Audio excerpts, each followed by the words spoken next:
Hello and welcome to Schmidy's Guide on how to run solo content in the Secret World. In honor of the relaunch coming to this game later this month, I wanted to make a video on how to start off the game with a build that'll help you run through solo content, and then how to upgrade it to the point where you will be getting to endgame content. So we're going to be running blade hammers. Our original build here is going to be only using these 4 inner wheels for blade and hammer, which are very easy to get the ability points for. Our builder is going to be Blade Torrent because it hits multiple enemies, and for most overworld content your mobs are going to consist of several enemies. You want to be hitting them all at the same time. We're going to have Martial Discipline, which makes us have a high chance to glance attacks that come in for 6 seconds. Use this if you over aggro or if you've gotten down to about 50% health. Same thing for Stonewalled. It's just there if you over aggro or if you have gotten down to about 50% health when you weren't expecting to. You can use this to keep yourself alive. Our consumers are going to be Balanced Blade for when we have multiple targets, and Haymaker when we have a single target that has more health. We're going to be running Surging Blades so that we have some mobility on this build, and our elite is going to be Stunning Swirl. This is going to deal damage to everything in the area, as well as impair it for 3 seconds, which will stop it from hitting you. The impair will also activate the abilities on your consumers. Balanced Blade will give you back 2 blade resources, so you can just spam it like 3 times in a row after you've used Stunning Swirl. And Haymaker is just going to do straight more damage when it swings against an unimpaired target. So use Blade Torrent, Stunning Swirl, and then your consumers so that you get the full effect. Our passives are going to be Street Fighter. Whenever you apply Impaired, you increase the damage you deal. Perfect Storm is going to add an Afflict to the targets whenever we use Blade Torrent. Sharp Blades makes our blade skills do more damage. Hard Impact makes our hammer skills do more damage. Regeneration is going to give us some passive healing whenever we activate Martial Discipline, which will help give us a little bit more sustain. And so will Immortal Spirit, which gives us heal over time every time we penetrate. Then we're going to be using Fluid Defense here. Whenever we receive a glancing hit, we're going to reduce the damage we take, and we'll be able to do that by activating Martial Discipline. And whenever you penetrate, you gain an effect that increases the damage you deal. You're going to be penetrating more often than you critical hit, especially at low levels, but even later on, after we get Clearing the Path, penetrating will happen on pretty much every target, whereas critical hits may not. So, after you've gotten these abilities, I would actually suggest just getting the inner wheel skills for every single weapon, because you need to get the inner wheel skills before you can get anything on the outer wheel. And we will be using several passives from other weapons, because you can do that in this game. The first thing we're going to be doing is getting rid of Street Fighter and getting Breakdown. This is going to make it so our sword and hammer abilities add Exposed to our targets, which makes us do more damage. One of the easiest, quickest ways to start doing more damage right away with very low AP commitment. Next we are going to get Molten Steel. We're going to switch out Haymaker, and we are going to have Molten Steel on here. It has a very high extra % chance to critical hit and does extra damage. This is going to be really useful at the low levels of gear because it'll be really the only way that we're going to have a good chance to critically hit. And it doesn't require an impair anymore in order to have its full effect. Then we're going to be going down blades. We're going to be getting Sudden Return. Switch out Hard Impact for Sudden Return here. Then we're going to keep going down that line all the way until we get Clearing the Path. Switch out Balanced Blade for Clearing the Path. So Sudden Return makes it so whenever you penetrate, you perform an additional hit. And Clearing the Path has a 40% extra chance to penetrate on an afflicted target, and they will be afflicted after you use Blade Torrent once. Next, we are going to be getting Iron Maiden down the blood wheel here. We're going to be switching out Immortal Spirit for Iron Maiden, because that extra penetration chance is huge, and it's going to make us do a lot more damage. Then we're going to be getting Arterial Pulse, also from the Blood Wheel. Swap out your Sharp Blades for this one. And again, whenever we penetrate, we're going to be doing additional hits on the enemies. So suddenly you can start seeing that Clearing the Path is a very integral part to making this build work well.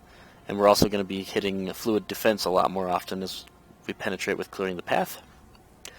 Then we're going to be going up to Assault Rifle for Leeching Frenzy. This is the first one that's way down here at 34. So it's going to require a lot of AP. When we get it, we're going to switch out Regeneration. Because even at the 4% leech heal that it gives to you, it's going to heal you for more than Regeneration. And it doesn't require that you use Martial Discipline. It's just going to work all the time. Next we'll be getting Full Momentum. So take out Stonewalled, go up to your hammers, and... where are we? There it is. So we're going to get Full Momentum and bring it down here again, all the way down at 34 AP. This one costs you a lot, that's why we're getting it later.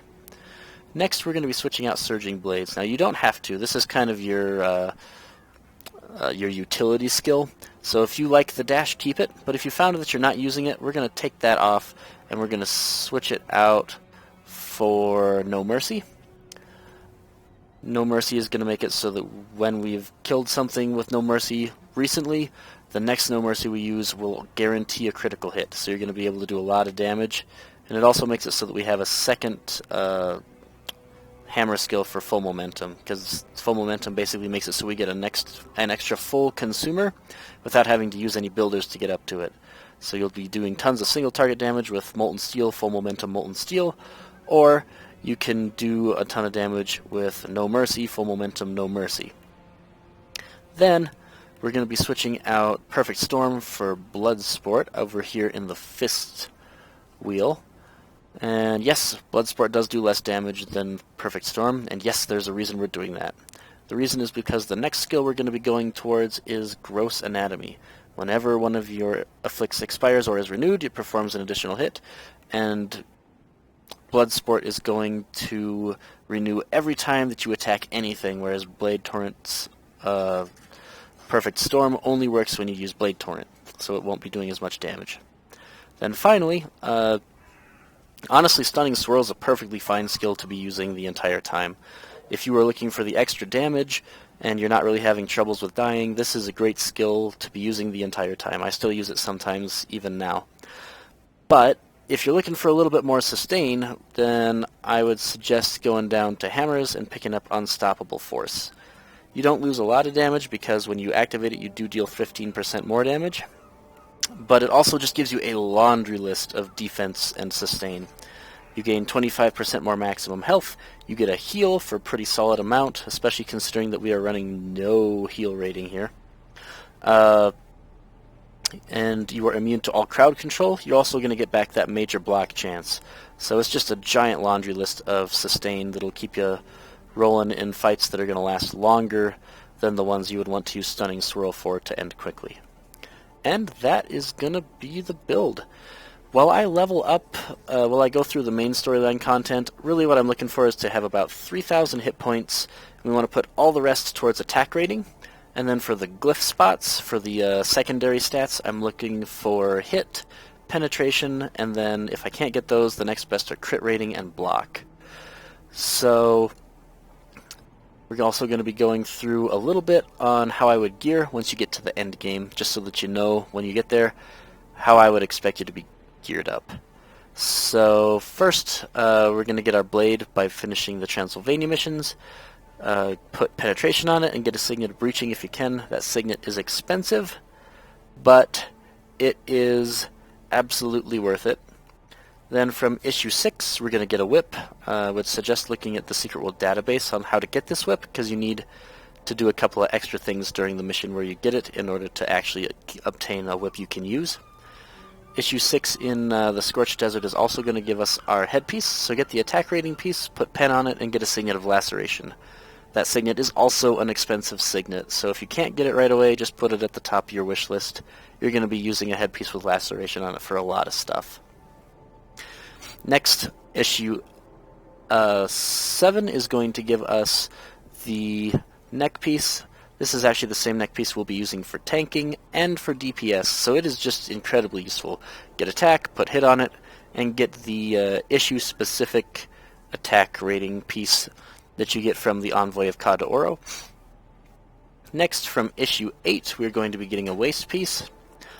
Get health and put block rating on it, and then once you can, Put the 1.5 times damage increase on it. We've got that, you see here on the scissors. And then once you have the black bullion, which I do now, I just haven't grabbed it, put that same signet piece with a different name on it for the waist piece here. We're also going to be using this piece for tanking, so it serves two purposes. Next we'll be going to Kaidan in issue 9, get the attack rating ring, put hit on it, and get that extra attack rating from the Envoy of Kadaoro in Genpachi Park. Again, we're going to use this for healing, tanking, and soloing, so this piece we use a ton. Next we're going to be getting the scissors. I think I said healing. DPSing, tanking, and soloing. And then same thing here. DPS, tanking, and soloing is going to be what we use this for. So we're using this for everything again. Get the attack rating piece, put pen on it, and then get extra damage. Then, if we had it, we would be getting a attack rating piece here with penetration on it. Since I don't have that, I just crafted one out of quality level blue toolkits. And if you don't know how to do that, check out the Secret World database on how to craft. Crafting in this game is really easy. I would never suggest putting signets on blue gear because you're going to be getting rid of the blue gear, and you don't get your signets back if you put them on. So anything worth putting on there in the first place is not worth losing when you break down this piece. Then we're going to be getting the attack rating piece from the issue 14 last mission, the solo raid. So we're going to be using this again for tanking, soloing, and DPS. So get the attack rating, put pen on it, and then run that solo raid until you get the signet for damage, and then slot that on there as well. And finally, I have this hammer. I just made this hammer with toolkits. If you happen to get a good one, then absolutely you're looking for pen, hit, or crit rating. Otherwise, if you make it, I would highly suggest putting crit rating on this hammer. And that's where I would expect you to be once you have started endgame content. I hope this helped you out, and I will see you around.